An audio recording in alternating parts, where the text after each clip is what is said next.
Chilling Tales for Dark Nights.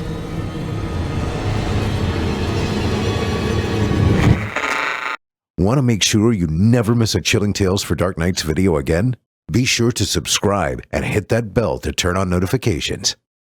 The following program is a production of Chilling Entertainment and the creative team at Chilling Tales for Dark Nights, and a proud member of the Simply Scary Podcasts Network.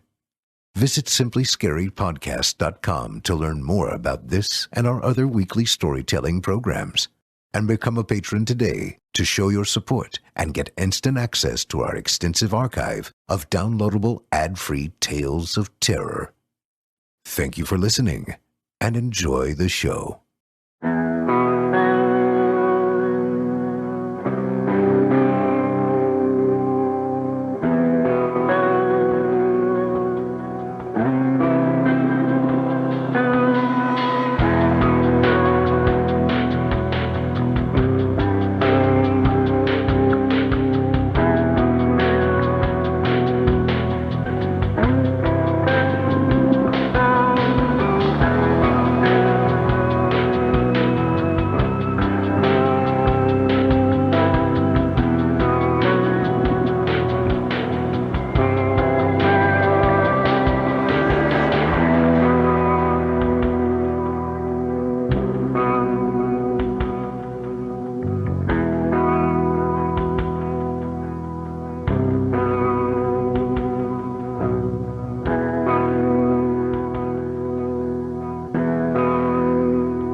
Disclaimer. Horror Hill is a horror anthology podcast bringing you scary stories from all corners of the internet and beyond. As such, certain stories include content that some listeners might find offensive. In particular, one of tonight's stories includes a brief reference to violence against an animal. Listener discretion is advised. Good evening, listeners, and welcome back to Horror Hill. I'm your host, Eric Peabody, and before we jump into tonight's tales, I'd like to give you a quick update on a small change we're making to our disclaimer. As longtime listeners will know, Horror Hill has never shied away from the more intense stories that are out there. In just my time hosting the show, we featured all sorts of craven, base, and morally reprehensible content. The world of horror is a large ocean from which to fish, and while we absolutely enjoy featuring stories of a nuanced nature, we're also not afraid to get our hands dirty with some tasty smut from time to time. All of that being said, the last thing that we want to do is to make anyone feel like they've been blindsided by something that pulls them out of the story and makes them relive something horrific from their own past.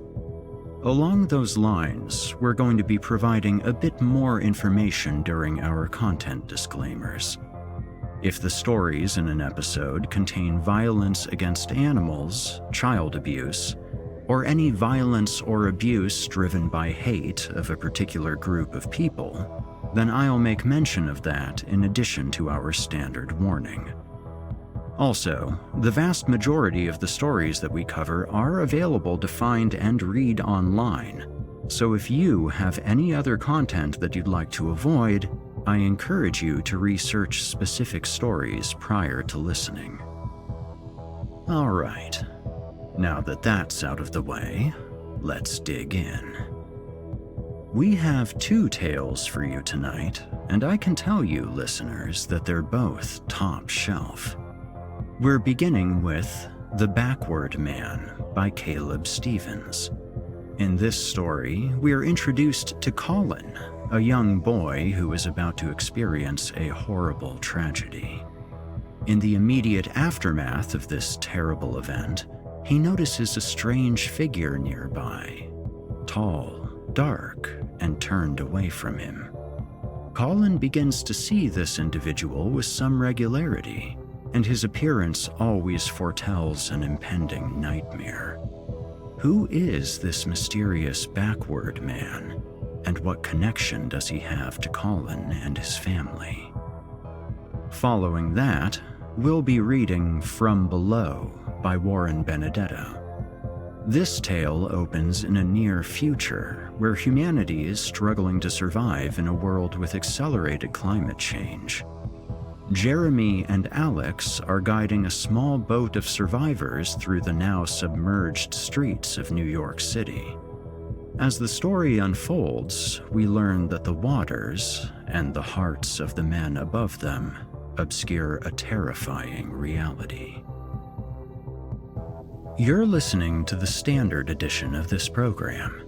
If you'd like to show your support and enjoy ad-free versions of this and hundreds of tales from our audio archives dating back to 2012, visit chillingtalesfordarknights.com and click Patrons in the upper menu to sign up today and get instant access. Did I mention they're ad-free? Thank you for your support.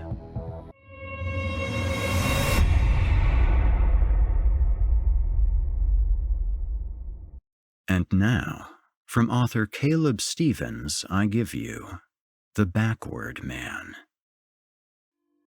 Most of my childhood memories are like charcoal drawings, the edges frayed, the images smudged and bleeding.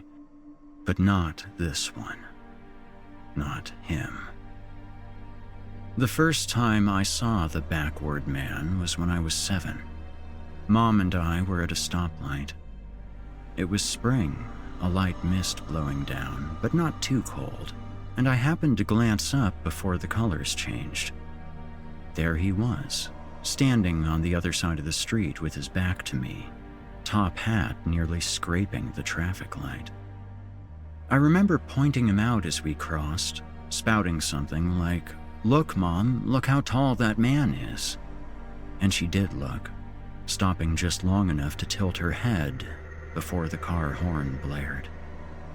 What happened next seared my brain like a high-voltage camera flash.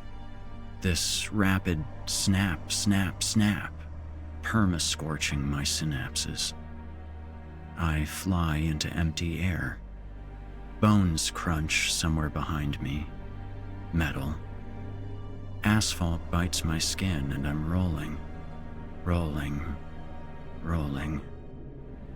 Blood in my mouth, my eyes. I try to wipe it off, but my arm won't work right. My fingers are a mangled mess. Faces blur overhead, lips pull wide. A set of tobacco-soaked teeth scream, "Call an ambulance," and I'm bawling. Have been for some time, these huge, gulping sobs crawling up my throat. "Mommy!" I spot her a few feet away, her summer sundress spattered red, a long grease patch down the thigh, torn. My gaze drifts higher to where the fabric strains against her abdomen, her belly tight with my baby brother, and I just know she's gone. Then I'm gazing beyond her toward the backward man, so incredibly tall. That beyond black suit and the pink splotch neck tucked beneath his ragged top hat. The thin fringe of hair there. The withered hands. Tears blurring him away. The backward man appeared every so often after that. Maybe once a year, twice. Sometimes more, sometimes less. Every time, though, it was as if he were some sort of silent, blaring alarm. This harbinger of doom that only I could see, could feel. Prickly sensations like a swarm of centipedes racing down my legs. A heavy, tensing weight in my gut. I'd look up and there he was. Always backwards, always dressed in his tattered frock coat and black wool trousers, shoulder blades cutting sharp against the cloth, his razor blade neck climbing, finally disappearing into that threadbare top hat. Something was off about the skin beneath it. It was plastic-looking, the tissue shiny moist, shining like it had been freshly coated in Vaseline. There were more car wrecks, one so bad that 4 teenagers died on the spot. Dad was there for that one, hustling me away, doing his best to shield my eyes with his hands. It didn't matter. I saw most of it. Flickers of broken bodies and warped metal. The backward man perched beyond the carnage and warped by heat waves. A skeleton in a suit. The image haunted me for weeks, the nightmares far longer. It went on like that, over and over, for years. The death of my sweet boxer Buck, poisoned by a loaf of bread drenched in antifreeze. My Aunt Debbie's breast cancer, the backward man painting a cold shadow just outside the bedroom window as Dad took the call. Uh-huh. I see. Okay, we'll be right there. I told Dad about the backward man a few times. He'd nod and pretend to listen, fingers steepled like he was paying attention, but he wasn't. Not really. I think that he chalked my stories up to trauma from Mom's death, said I'd hit my head too hard that day. That, and he was only ever half there anyways, his eyes distant and red-rimmed, vacancy sign blinking. I'm pretty sure the only things that kept him going were me and my brother. Especially my brother. At first, he had treated Jake like this fragile piece of Mom he'd somehow saved. This NICU miracle draped in IV lines. A reason for him to get up in the morning. He'd say all the usual stuff as Jake grew. Tell him to put his helmet on when he rode his bike and to never ever talk to strangers. To look both ways before crossing the street. But it didn't last. Mom's death had ruined him. Hollowed him out, something in his gaze reminding me of a TV show bleeding static after a few drinks. So I lived like that, trapped in this awful shell, watching over my brother, thinking I was nuts, scared out of my mind, until the day I realized the backward man didn't like fire. We were out in the Cascades when it happened. Just me and Jake and Dad, camped next to a purple sliver of lake. The sun had nearly set, the air heavy with pine, when that familiar tingle burned up my spine. It took a moment, but I spotted him tucked away in a gray-blue strand of fur, his frame more shadow than light, his torso blotting out what remained of the day. I remember staring at him, mouth dry, stomach churning, as he edged from the tree line. His knees buckled in reverse, the movement all wrong, unnatural. A sick, lumbering step. Snap, crunch. Another.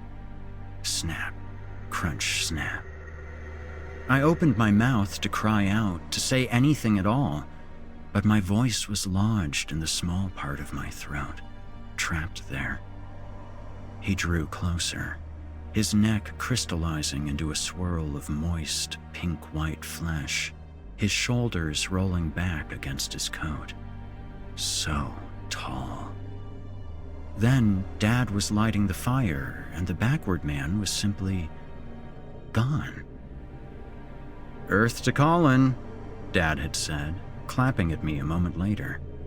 "You with us?"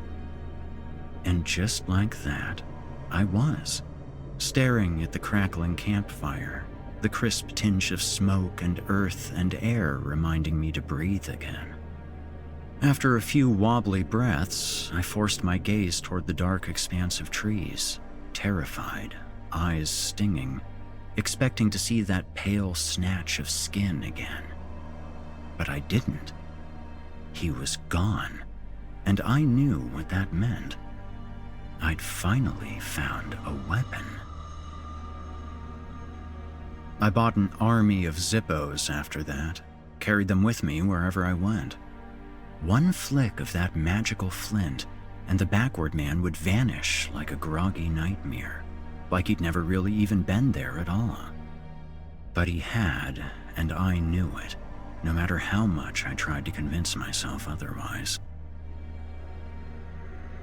We moved to Seattle when I was a freshman, Jake in 3rd grade. Dad had landed a supervisor position at a meat packing plant in the city and thought a fresh start was what we needed, what he needed. It wasn't. All that cloud cover only drove him deeper into the bottle. Most nights, he stayed out way too late, forgot to make us breakfast in the morning or do the laundry, the basic stuff. When he stopped taking Jake to school, I knew that was it. It was on me to take care of him. I'm not going to lie. It was hard at first. I mean, we'd played together over the years, but come on, 8-year-old brother in tow everywhere I went? Not cool. Still, I bucked up and got it done. He was a good kid, bushy-tailed and all of that, with the best parts of Mom. Her half-curved smile and eyes like beach water.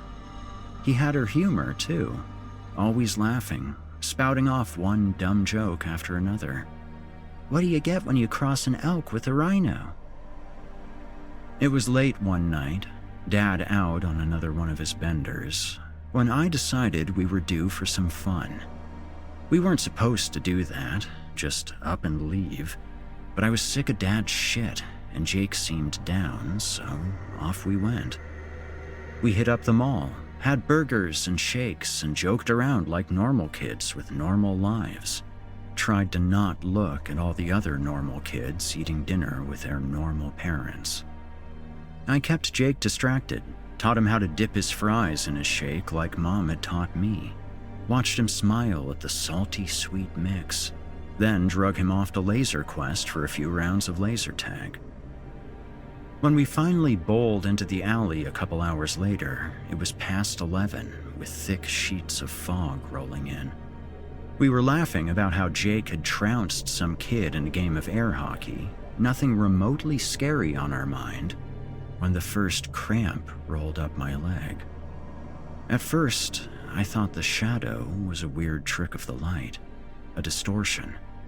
Fog did that, warped things sometimes. But when the shadow straightened, I knew. I shot an arm out to stop Jake, but he'd already paused, or maybe never really moved at all. He just stood there, pale-faced, unblinking. My words came out garbled, whitewashed in fear.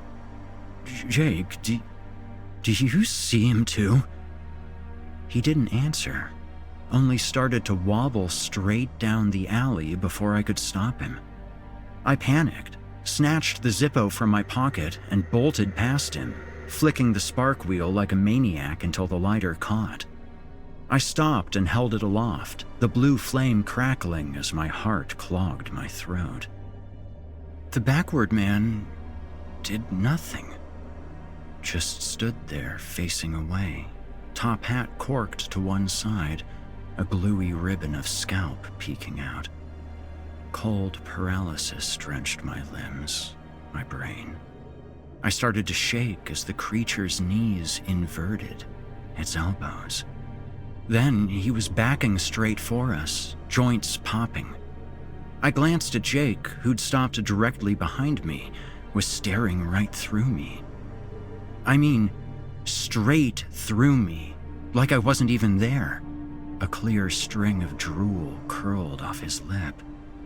I knew I had to do something, anything. Frantic, I spotted a pile of cardboard stacked next to a wall of grimy brick and rushed for it. Lit it. The fire was weak at first, the flames licking frailly at a pile of yellowed newspaper beneath the boxes until, with a wave of heat, the stiff pulp caught. When I looked up again, the backward man was gone. I only asked Jake about that night once, his forehead scrunching into a forest of lines when I did. Backwards what? I let it drop after that. If he didn't remember, that was a good thing. No need for both of us to be terrified. Still, the question triggered something in Jake that bothered me. This brief, glassy-eyed look that let me know the backward man wasn't finished, that he'd be back. I just didn't know when. It happened late one night in August. It had been unbearably hot, blankets of humidity blowing off the sound, and the AC had broken. Dad hadn't bothered to fix it, just like so many other things in the house, so I'd taken to sleeping with my window open.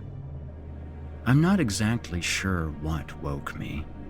Maybe it was the wind ruffling the dogwoods at the edge of our lawn, or maybe it was the moonlight washing through the blinds. Whatever it was, I snapped awake like something out of a movie. I mean, I just sat straight up in bed, sheened in sweat. There was something wrong with my stomach, and this awful smell hung in the air. Imagine an abandoned slaughterhouse in deep summer, miles of spoiled meat. Worse than that. I bolted to my feet and crept to the window. Sure enough, he was there, frock coat billowing in the breeze, partially obscured by a dense bank of rhododendron. Buttery moonlight bled through the clouds, drenching him in a sick, dusty light, like something a child might sketch on a chalkboard after a nightmare, but so much worse. And there was Jake, walking straight for him. I moved, snatched my Zippo, and was about to hurtle over the windowsill when the memory of the alley burned hot. A lighter wouldn't cut it. I reversed course and pounded for the garage, threw on the light, and searched desperately for the gas can. I found it beneath Dad's workbench among a swirl of dust motes and grabbed it along with a wad of paper towels, ran to the backyard, stopped cold. The backward man had knelt, his arms slung in reverse as if beckoning Jake in for a hug, elbows cutting impossible angles. I moved at that, burst across the grass in a nervous rush, and uncapped the gas can. Several paper towels fluttered from my grip, but I managed to jam most of them in the top before sliding in front of Jake. I sparked the lighter and brought the flame down, ready to light it, when Jake thudded into my back. The gas can tumbled from my grip, and I watched in horror as it hit the turf, the flame guttering out instantly. The backward man shifted, as if noticing me for the first time, then slowly uncoiled into an impossibly black shadow, save for the flesh of his wrists. Something off about the skin there. It was moving, rippling with a familiar motion that took me a second to place. Boiling. His skin was boiling, blackening as he edged closer, tendrils of ash coiling off his fingers in little sparks. And that's what saved us. A single spark drifting off his wrist. It wavered there, hung like a firefly in the air for a terrible moment, before finally settling into the pool of gas glug-glugging toward the backward man's feet. The gas caught in a hot whoosh, the flames leaping up his legs in bright orange drifts. I'd like to say that he screamed, but the sound that came out was something else entirely. A piercing cry, like being thrust into the middle of an interstate pileup with 1,000 brakes screeching at once. This endless, metallic squeal that dropped me to my knees and forced my hands to my ears. It didn't matter. The sound ricocheted through my skull like a stray bullet, went on for what felt like an eternity, but was probably only a few seconds, before the backward man was galloping away in a thick plume of smoke.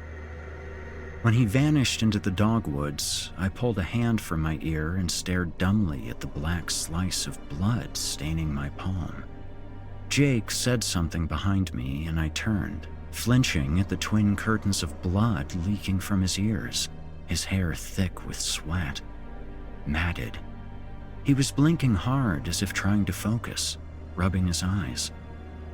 "Huh?" I said. "What are we doing out here?" He looked at me like he used to when he was 4, confused, but his face full of trust, wrinkled up like I could somehow solve this, like I had an answer for whatever the hell had just happened. I didn't. All I knew was, at that moment, I would do whatever it took to protect him, to make sure the backward man never hurt him again. I moved my bed into Jake's room after that, slept next to the window and kept his door locked. Dad thought I was nuts, tried to get me to go back to my room, finally conceding after a few weeks with a weary, "I guess it doesn't hurt anything." Jake, on the other hand, loved it. We played video games until midnight, talked more than we ever had. Sports, girls, what we wanted to be when we grew up. When he fell asleep, I stayed on watch until my eyelids turned to concrete, staring out the window and pinching myself awake. Never again. "Colin," Jake said one night, his gaze on the ceiling, unfocused. "What was she like?" "Mom?" "Yeah." I pictured her. A cascade of chestnut hair, her face smudged around the edges, the memory fading even now. "I don't remember much, buddy," I said. "But I can remember she loved me. And you. Especially you. She was so excited to meet you." He was silent for a moment, mouth twisted to the side, wistful. "Me too." A few years passed without incident. Jake grew up, fell into drama, acted in a few plays, and took guitar lessons. Began painting, another piece of Mom surfacing. Her paintings still hung in the living room, summer skies draped in lush purples, bright blue fields of cornflowers. My favorite hung near the front door, an oceanscape of Mom and I, my hand in hers. Dad on the other side in a candy red raincoat with an arm slung over her shoulder. All of us looking out at the break. Better days. It hurt Dad, that painting. I sometimes caught him staring at it, limp beer in hand. No idea I was right there breaking with him. Besides that, things were pretty normal, though not normal enough to blot out the memory of Jake slogging across the lawn like a back alley drunk. Nothing could erase that from my mind. So I did the only thing I could. I prepared. And let me tell you, it's amazing what you can find on the dark web if you're dedicated enough. It's true what they say. It's a bad place full of bad shit. Drugs and stolen credit cards and extremist agendas. Weird porn. Crap that I wanted nothing to do with. I was only interested in one thing: learning how to build a kick-ass Molotov cocktail. It took me a while to find the right recipe. A lot of experimenting. A lot of burns. One, a second-degree scorcher over my wrist, before I settled on a highly illegal mix of carbon disulfide, white phosphorus, and sulfur. Something that would ignite on contact with oxygen. I could cap the bottles that way. No messy ignition rag to deal with, no smell, and best of all, no way anyone could tell I was carrying a couple of firebombs in my backpack. Jake was a freshman by then, and part of me wanted to let up a bit and enjoy my life. I mean, I'd sacrificed college to watch over the kid, was working a crap job down at the Grease Monkey just to help Dad pay the bills. I wanted to convince myself that I'd earned it, that the backward man was gone for good, but I knew he wasn't, could feel it in my gut. And the image of Jake consumed by all that boiling flesh without me there to protect him scared the hell out of me. So I doubled down and smothered him instead. Did whatever I could to be with him as much as possible. Coached his soccer teams, took him to play practice, and drove him anywhere he needed to go. Doctor appointments, study dates, trips to friends' houses, all of that. And I still slept in his room, even when he bugged me not to, all the while on edge, waiting for the backward man to return. Waiting. I slipped up in December. Jake had landed the lead in some play set during the Civil War. I vaguely remember the irritation I felt when he told me, face beaming. I forced a smile to cover the cringe inside. It would mean more carting him around, more time I didn't have carved out of my schedule. Still, I knew it was good for the kid, so I congratulated him and told myself to buck up. I didn't realize how big of a deal the play was until opening night. It seemed the entire school was there in tightly packed rows. Dads dressed in plaid sport coats and brightly colored sweaters. Moms hissing under-the-breath threats at siblings squirming over the seats. The entire place buzzing with body heat. Even Dad was there, sober and stretched out next to me in the first row, looking half interested. He clapped me on the back right before it started, looking happier than he had in a while. The first scene was a battle, the North versus the South, complete with a fog machine and the snap of cap gun rifles, everything seeming to go off without a hitch.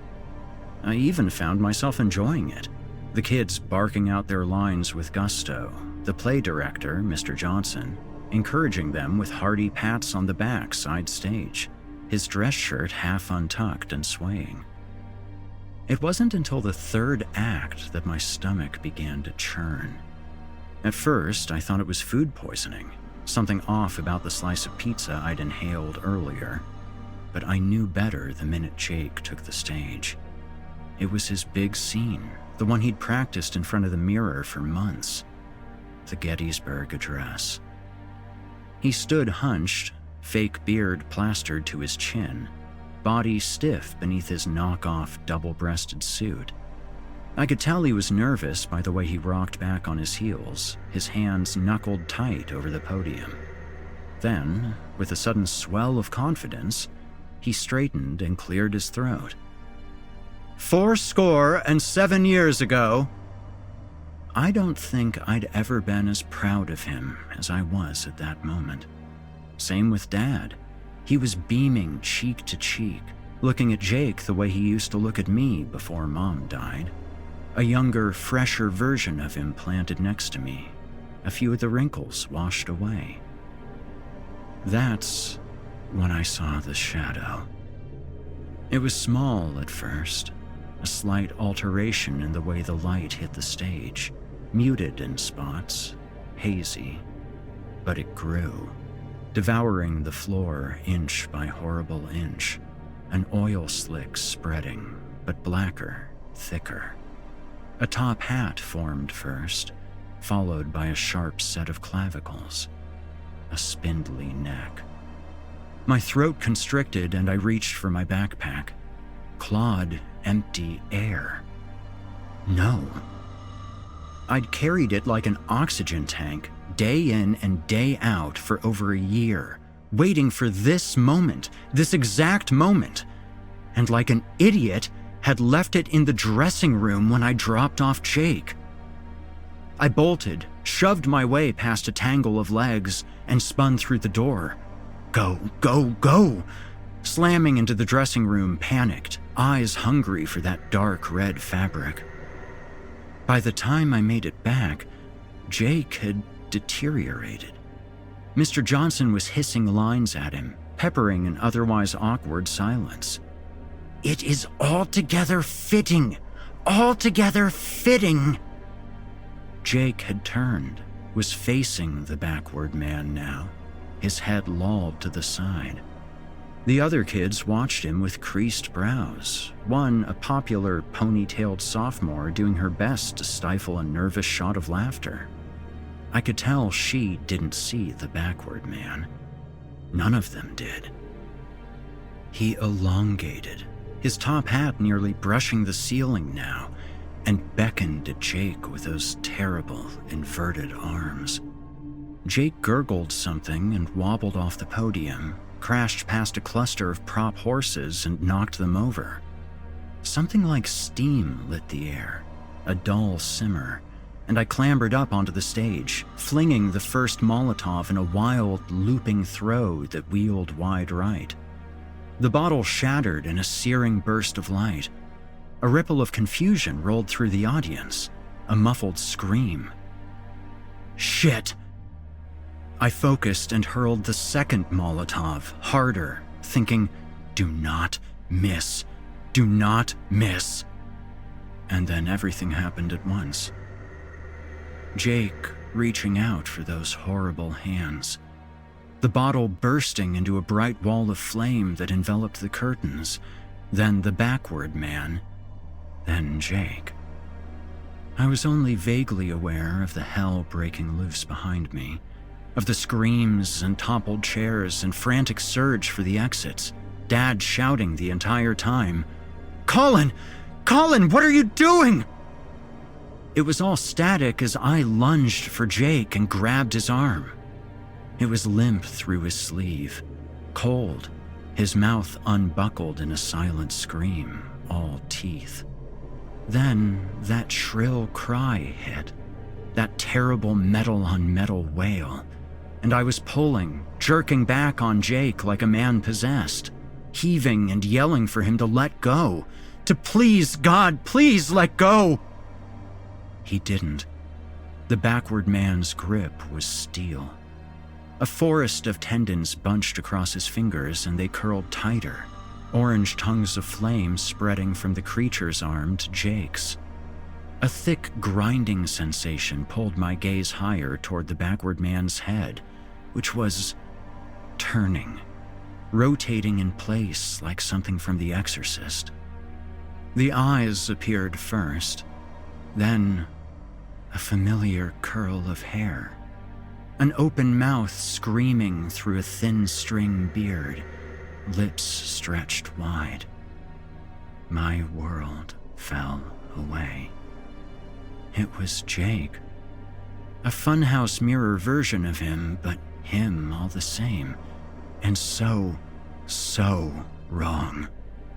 The cheeks were hollowed out and slung with paste-like ribbons of flesh, the eyes bulging, one rolling wildly in place. The other stared directly at me, a burning pupil swimming in a sea of yellow sclera. And its nose, dear God, it had been eaten away, leaving behind two gaping holes in the place of nostrils. I realized then that it was crying, as was Jake, both of them howling as the flames chewed through their torsos. My hand fell away, and all I can remember is shaking, convulsing in place as the backward man's flesh congealed with Jake's, thinking, no, no, no, as Jake seized into him bit by awful bit. It was this horrible combining, both of them jerking into the other, becoming one another, a melding of arms, legs melting together. I saw it then, what I should have seen all along, the top hats and frock coats billowing with smoke, the wool trousers, everything the same, their ankle boots, their beards, even their postures, both slumped slightly forward. They were the same, exactly the same. The flames expanded, bled over the floor and up my legs, the heat searing, 1,000 nerve endings frying at once. I realized I was screaming too, and had been for some time, echoing the howls of my brother, of the backward man. Hands gripped my shoulders. Someone beat at my legs with a towel, waves of heat rolling over me. I extended an arm toward what was left of my baby brother, my eyes never leaving his as they merged with the backward man's. A pathetic moan was all that escaped my lips before I was dragged away. My legs aren't much to look at these days. I mean, they work and all, sort of. I have a pretty bad limp, but I avoid looking at mirrors whenever I pass. All that twisted, candle wax flesh brings me howling right back to that day, and I don't need the reminder. I live it on repeat. The way Jake just dissolved into him, their flesh searing together, actually twining, his and the backward man's. That glue-colored skin mixing with my brother's like a bad infection. It's enough to make you want to shoot yourself. And I would, if I could, but I can't. You see, I was committed not too long after that night, sentenced to 20 years in the psychiatric wing of King County Correctional, 15 with good behavior. Maybe someday I'll make it to a halfway house, post up on the porch and chain smoke my way through what's left of my life with the rest of the burnouts. Nothing but dead eyes and scorched lungs. But even that would be too kind. 15 people were hospitalized that night. 4 students sent to the ICU with severe smoke inhalation. 2 died. My brother, of course, and the girl I had spotted giggling at him. I can still see her honey blonde hair glowing pink beneath the stage lights. Can still picture the way she swallowed that laugh. Her parents were at my trial, their faces bunched in hate, fists balled hard in their laps. If eyes were daggers, I'd already be dead. Dad never came to my hearings, hasn't visited me once in the 10 years since. He's never written, never called. If he did, I would tell him what I've told everyone else, that I was trying to protect Jake as I always had, to save him from the creature in the frock coat that took Mom.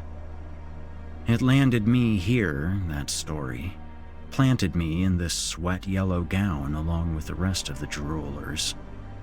No one else saw the backward man that night, not a single person. Still, it doesn't change the fact that it's true, every word of it. I know this because, despite the solitude, the thinly padded walls and pipes clinking away in the small, dark hours, I'm not lonely. Not in the least. Jake is here with me. He stands in the corner with his top hat crushed beneath the concrete ceiling, his gaze always on me, never blinking, never looking at anything else, only at me. Those 2 black hole eyes looking like something punched through a wet sheet of paper, his skin a mess of shining pink flesh. Sometimes he tries to speak, his jaw elongating unnaturally, those thin bone hands scraping his knees. But all that comes out is the shriek I know so well, that scraped metal cry that sends a chill racing down my spine every time I hear it. I know that cry will never end. It will drill through my skull and fray my mind, bit by bit. And one day, not too far from now, when I can no longer stand it, it will whittle me down to nothing more than a charcoal imprint.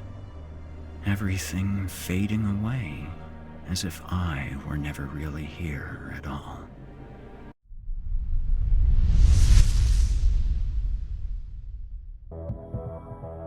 You've been listening to The Backward Man by Caleb Stevens.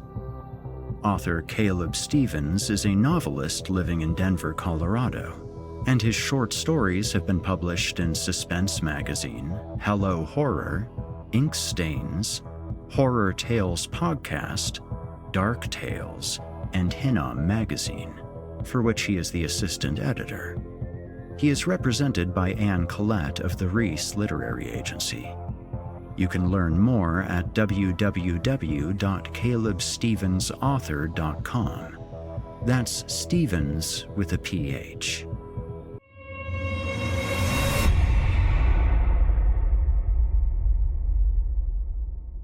And now, from author Warren Benedetto, I present From Below. "We will be safe there?" the boy asks. The roar of the powerful outboard motor echoes through the flood-ravaged streets of Old Manhattan as I pilot the boat down the center of what used to be Fifth Avenue. Water laps at the facades of the submerged structures, spraying a fine mist into the cold night air. I glance down at the child. He's young, no older than 10, with straight black hair and dark brown skin. The way his bangs flop over his forehead reminds me of myself as a child. "Of course," I lie. "You'll love it." The boy's mother shoots me a nervous glance, then puts her arm around her son and whispers into his ear in a foreign tongue. The boy nods. He rests his head on her shoulder. She hugs him tighter and kisses the top of his salt-crusted hair. A gust of freezing wind whips between the buildings. All around, the remains of skyscrapers jut from the water like ancient monoliths, hollow paeans to long-dead gods, their once towering heights clipped short by the rising tides. An empty flagpole protrudes from one of them, a spear in the heart of a dying giant. Smears of rust cascade down the stone from the corroded metal base like bloodstains from a mortal wound. I look up at our destination, a black glass facade looming in the distance.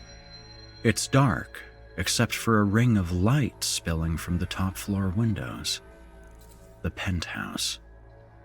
Floor-to-ceiling shades in every window prevent people outside from seeing in and people inside from having to see out. Behind the shades, a pair of silhouettes move fluidly past the glass, separating, spinning, then coming back together again, arms intertwining, bodies swaying, dual shadows merging into a single, multi-limbed form. Christ, I think. Are they dancing? I can't remember the last time I saw anyone dancing. It seems almost sacrilegious after all that's happened. The floods, the droughts, the fires.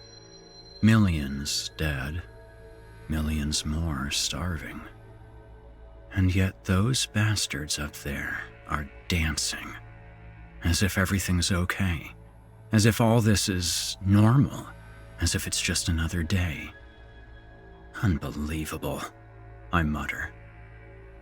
A ghostly white glow briefly illuminates the boat as it passes a giant "Do Not Enter" sign. The warnings are everywhere, cautioning people against entering the flooded city. The water is getting deeper. That's the first problem. A few months ago, it was a foot or two below the sign. Now, half the sign is gone. It won't be long before the whole city is underwater, penthouses and all. And then what? My hand unconsciously brushes the gun tucked into my belt. I've never needed to use it, but I carry it just in case. The rising tide isn't the only risk. There are looters, hijackers, junkies. But what truly worries me aren't the dangers above the water. It's the ones below. I've never seen the things, but I have heard about them, about what they do to anyone who strays too close to the water's edge. Nobody knows what they are or where they came from. There are plenty of reasonable theories, ranging from previously undiscovered ocean predators to mutant strains of new species to long-extinct dinosaurs thawed from the Arctic ice. Then there are the crackpot rumors, escaped genetic experiments, government bioweapons, mermaids, aliens, zombies. I don't know what to think. Part of me wants to believe that the things don't exist at all, that they're just boogeymen that parents wield to warn their kids away from the water.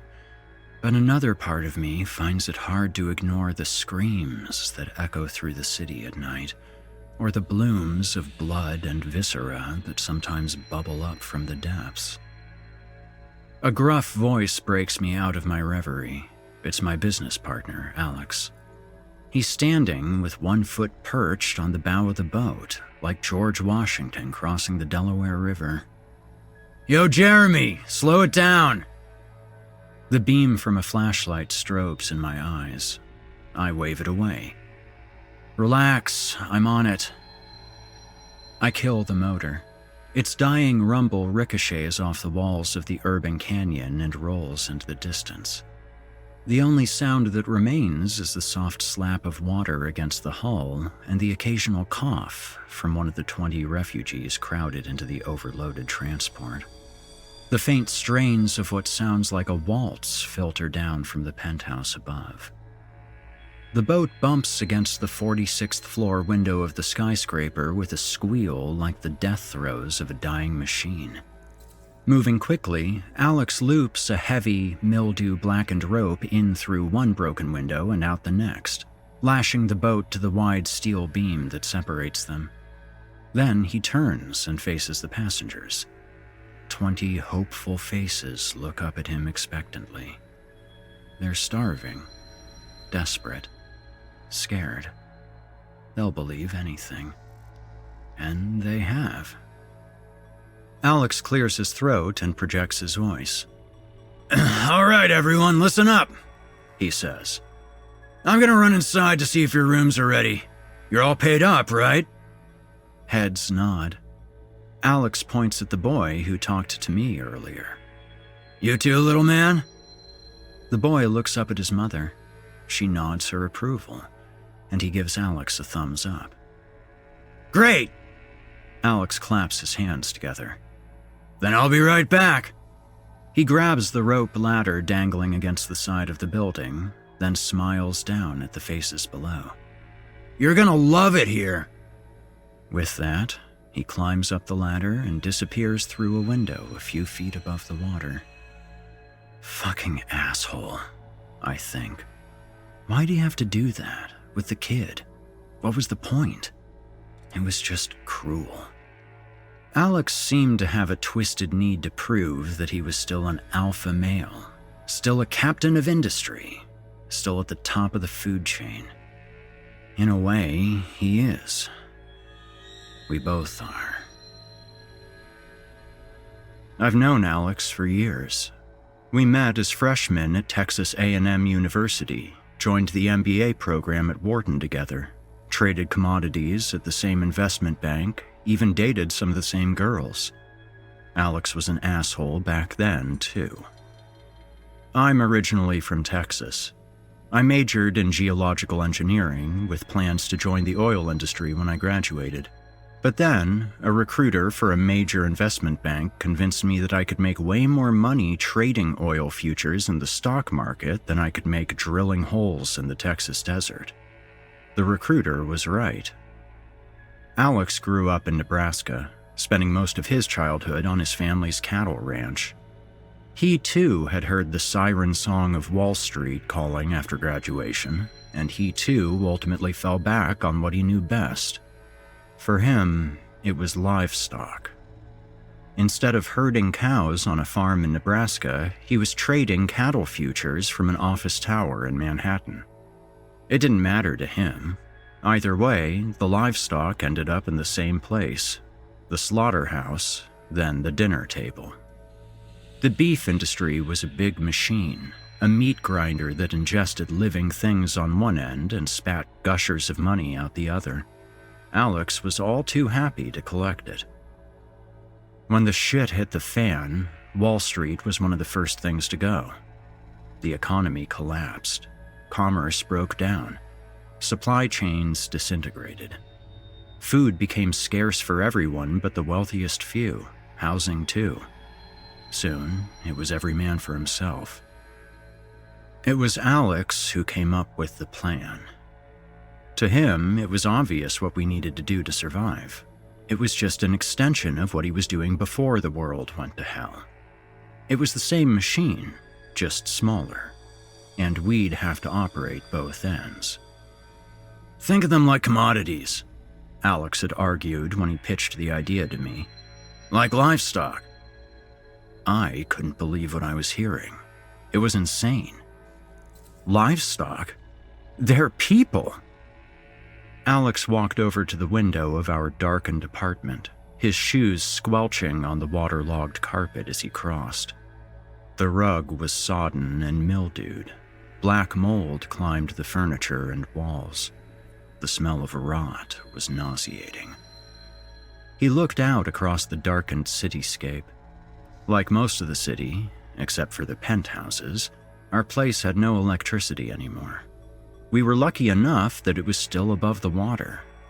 It wouldn't be for long, though. The high tide was already sloshing against the bottom of our windows. This place is fucked, Alex said. He thumped the toe of his sneaker against the glass at the waterline. We need an agent, and agents cost money. Alex was right. There were only so many buildings still above the water, and more were being flooded every day. An agent would find us a new place and would do the dirty work of evicting the current occupants. But that kind of service didn't come cheap. The higher the apartment, the higher the price. Plus, there was the cost of eviction and the resulting cleanup. If the occupants left peacefully, it wouldn't be too bad. But if they didn't, well, they would have to be convinced. The agents would do what they had to do to clear the property, but it could get messy, and that was expensive. I joined Alex at the window and gazed out at the remains of the darkened skyscrapers. Their penthouse lights glowed like the tips of lit cigars. You think it's true what they're eating up there? I know it is. How? You remember Gary Benjamin? I nodded. Gary Benjamin had been the head chef at Prime Cut, one of the city's premier steakhouses. Alex and I used to wine and dine our Wall Street clients over fist-sized cuts of Gary's divinely marbled $300 Wagyu steak. We had gotten to know him over the years. He was a smart guy, talented, the best chef in the city, if you believed the critics that ranked that kind of thing. He's a personal chef now, in that one. Alex pointed at the black glass skyscraper towering over the drowned remains of Fifth Avenue. And he's buying. I sit alone in the boat, waiting and listening. I've made the trip enough times to recognize the sounds of what's happening inside. It's always the same thing. First, there are murmurs of confusion and concern as the refugees begin to realize they've been lied to. Someone, usually a man, starts shouting in protest. There's a struggle, then gunshots. The screams follow. Sometimes there are more gunshots, sometimes not. It depends on how unruly things get. Eventually, the panic simmers down to a steady drone of quiet weeping and whispered prayers. The adults are shuttled up the dank stairwell to the 49th floor for immediate processing. The kids are herded into individual pens on the 48th, where they're held until they're needed. None of them really know what's in store for them. They're kept in the dark, literally and figuratively. I've never been inside the building. I don't have the stomach for it. Alex does, though. Somehow, he's unfazed by the whole thing. He goes up to the kitchen to chat with Gary Benjamin as Gary preps the penthouse's next meal, knowing full well where the cuts of meat on the chopping block came from. A flash of movement overhead catches my eye, and I look up. The boy from the boat, the one who spoke to me only minutes earlier, is in the window, pounding on the glass. His face is a mask of pure terror. Panicked, the boy looks over his shoulder, then down at me. Our eyes connect. The boy screams, his lips forming two words that I easily understand, even through the thick, soundproof glass. "Help me." Before I can react, Alex appears behind the boy and grabs him by the arms. The kid struggles to break free, but Alex is too strong. He drags the boy, kicking and screaming, away from the window and into the darkness. A few minutes later, the rope ladder rattles against the side of the building as Alex climbs down. "Sorry about that," Alex says as he lowers himself into the boat. "Damn kid slipped away when we weren't looking." He wipes his hands on the back of his pants, then begins untying the rope that secures the boat to the building. I notice a spray of blood splattered across the front of Alex's yellow rain slicker. Crimson streaks that look like finger tracks are smeared down one of his sleeves. "Good news, though," Alex continues as he coils the rope. He's beaming. "We're in." I don't respond. I'm still staring at the bloodstains, my eyes unfocused. "You hear what I said?" Alex asks. "They have a vacancy." He loops the coiled rope onto a rusted metal hook protruding from the side of the boat.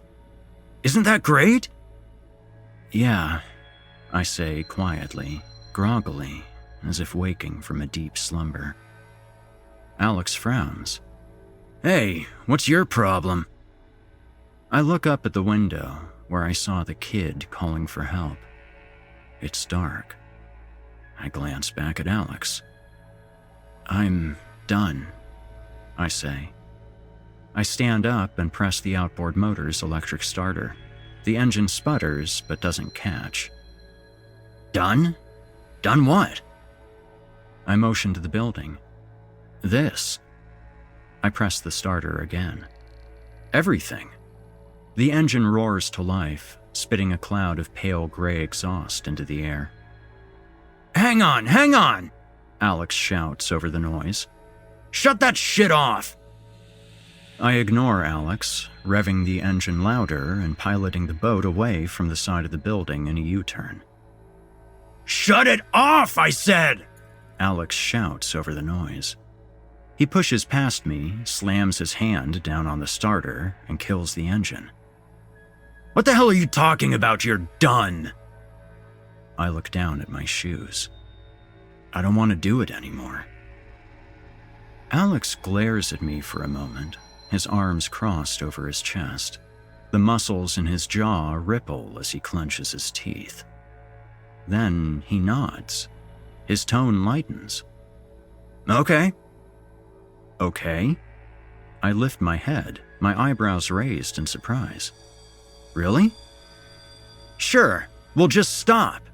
And then, when our apartment floods and one of those things comes swimming through the door looking for its next meal, I'll make sure it knows where to find you. My eyes narrow. Fuck you. Don't you get it? Alex asks. We're this close to making it up there. He points to the penthouse. I snort derisively. They're not going to help us. They don't give a shit about us. We're just useful to them.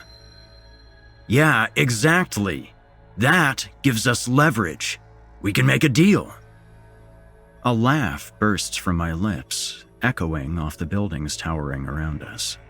It's a hollow, joyless sound. They're dancing up there. So you don't get to where they are by sharing.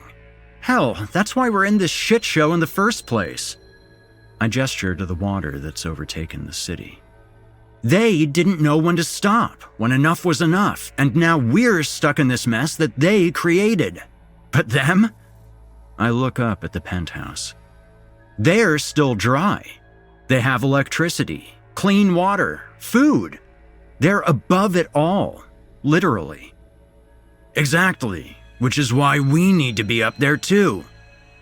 But that's their whole scam. The American dream, right? If you just work for us hard enough, someday all this can be yours. It's bullshit. It was always bullshit.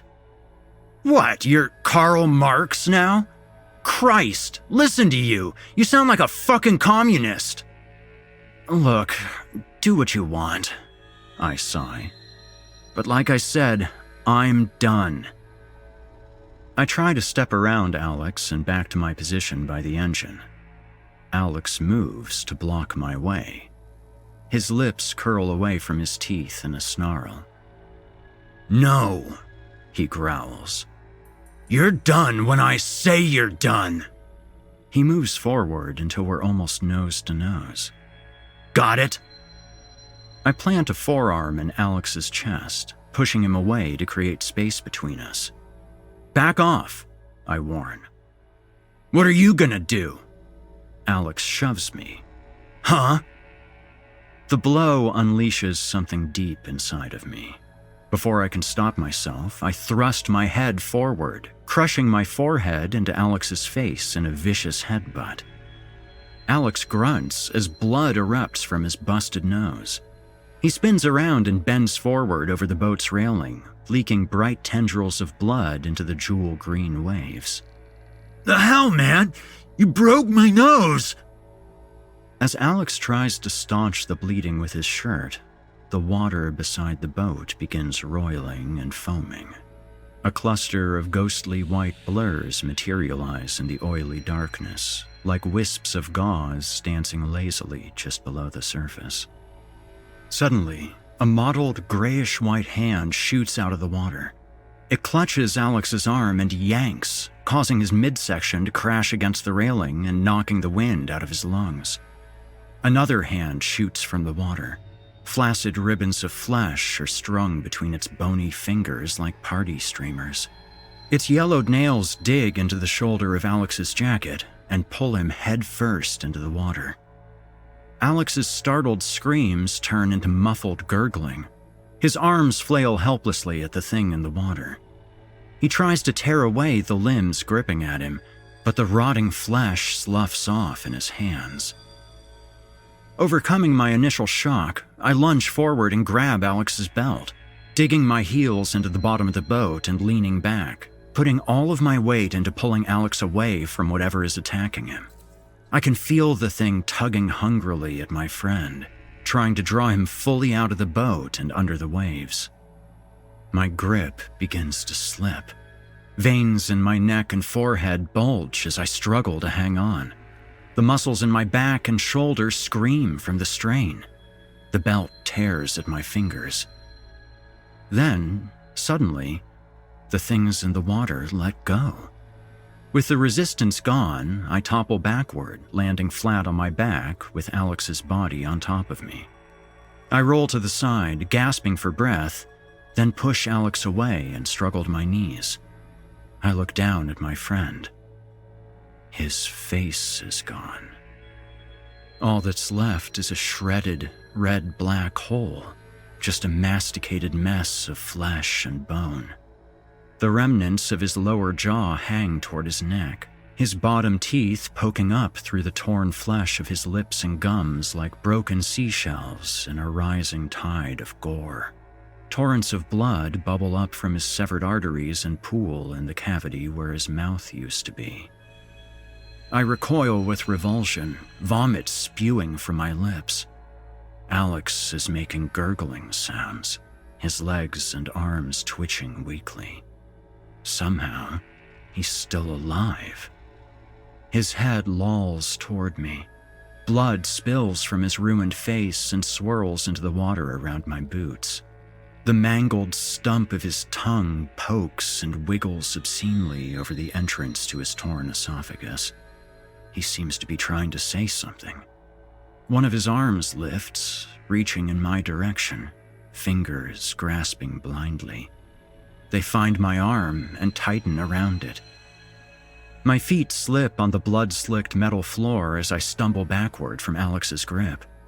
I fall hard, my head cracking painfully into the edge of the bench behind me. The floor under me begins to tilt, sending a noxious mixture of water, blood, and vomit sloshing past my cheek. Just above my head, a rotting hand grips the railing. Another arm emerges from the depths and latches a hand onto the rail, further tipping the vessel. Then another arm emerges, and another. One of the arms is still clad in the moldering remnants of a long-sleeved shirt. It reaches for me. I kick at it, hearing the crunch of brittle bone and the squelch of rotting flesh as my boot connects with the outstretched appendage. One of the moldering creatures manages to pull itself over the railing, toppling into the boat with a splash. It's a woman. Or was at one point. Clumps of long, braided hair dangle from the thing's skull like seaweed. A tangled necklace is entwined around its exposed vertebrae. Shreds of what appeared to be a McDonald's uniform cling to its torso, a name tag still pinned to the shirt. The realization of what I'm seeing washes over me. I never considered what happened to the millions of people who drowned in the city. The poor, the working class, the homeless. The ones who had been unable to escape the rapidly rising floodwaters, their waterlogged bodies bloating with gases and floating toward the surface, only to be forever trapped by the ceilings of whatever room in whatever building they were in when they died. I watch in numb horror as several once human forms pull themselves out of the water, flopping like fish over the railing and into the boat. Their skin hangs like rags from their algae-blackened bones, catching on the rivets lining the railing and sliding off into doughy piles that remind me of sodden toilet paper spat from an overflowing sewer. Their flesh teems with worms. Barnacles crust their skulls. The low-tide smell of rot and decomposition fills my mouth and nose. Once in the boat, the things slither hungrily on their bellies toward Alex's dying body, pulling themselves forward with their arms like infants who haven't yet learned to crawl. Their legs drag behind them, flaccid, seemingly useless. I backpedal away from the things in front of me. Something grabs my shoulder, and I feel the icy wetness of necrotic flesh graze my neck. With a wild yelp, I jerk away, then spin to find more skeletal hands curling over the railing behind me. In the reflection of the black glass skyscraper, I can see a dozen or more of the things climbing up the side of the boat. More are surfacing from the water in all directions. I'm surrounded. I look up at the building.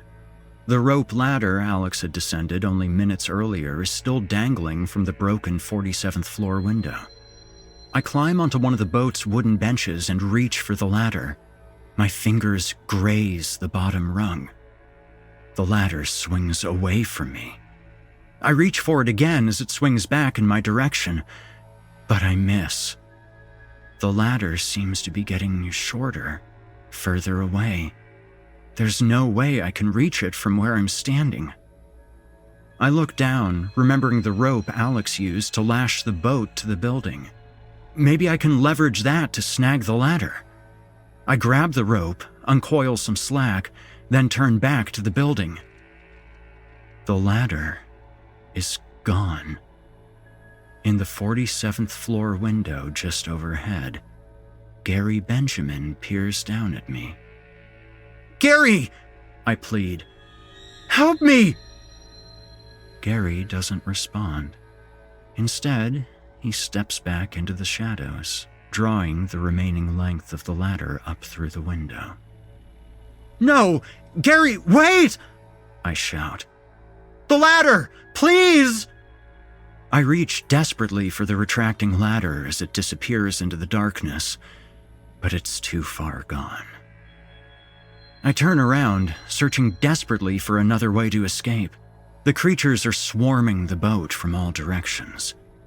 They have completely covered Alex's body and are feasting on his remains, greedily tearing the flesh from his limbs with their teeth.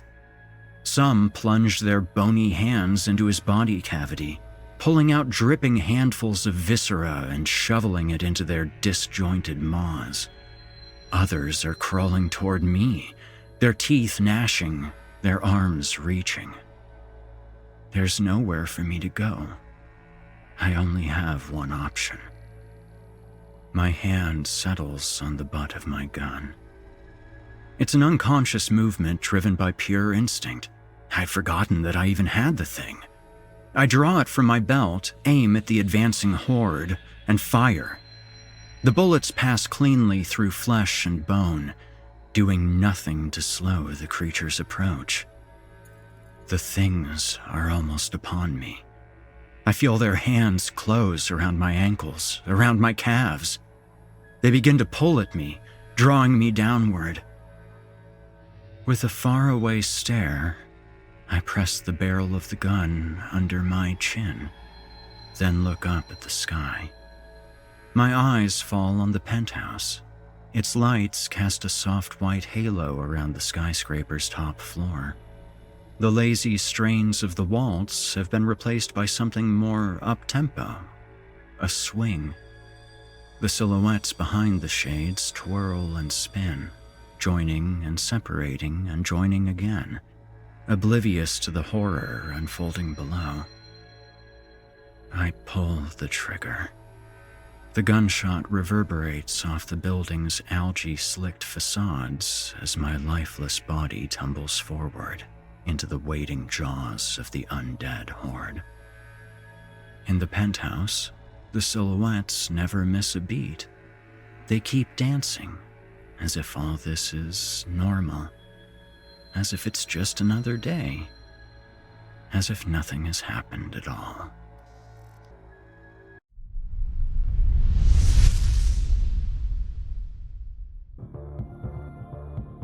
You've just heard From Below by Warren Benedetto.